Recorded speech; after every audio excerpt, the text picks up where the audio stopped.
Assalomu alaykum do'stlar. Bugun 17-iyun.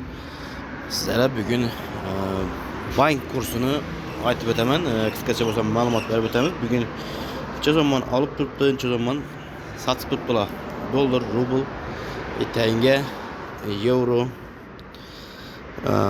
Bugun Capital Bankda bo'ladi. Hozir soatimiz 8:20. Ertalabki holat. 1 dollarimizni 12.695 so'mdan sotib oladi sizdan. 1 dollarimizni. Sizlar agar sotishi 1 dollarimizni 12.775 so'mdan sotadiganlar. Yevromiz esa 1 yevromiz 14.220 mingdan sotib oladi sizdan.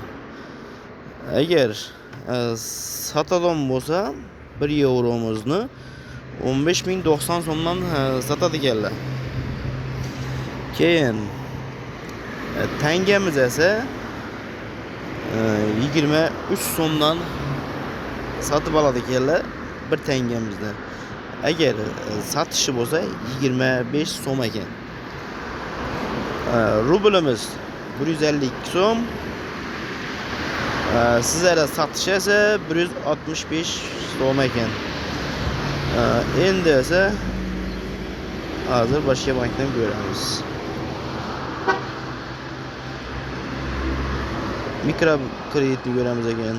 Mikro kreditda 1 dollarimiz 12.750 so'm, sotishi esa 12.820 ming so'm ekan. Yevromiz 14.000, sotilishi 15.000 so'm ekan. Shunday ma'lumotlar do'stlar. Kanalimizga yangi bo'lsanglar, obuna qilinglar. Her gün iloji boricha dollar kursi, bozor kursi, bank kursini chiqarib turamiz. Sog' bo'ling, salomat bo'linglar.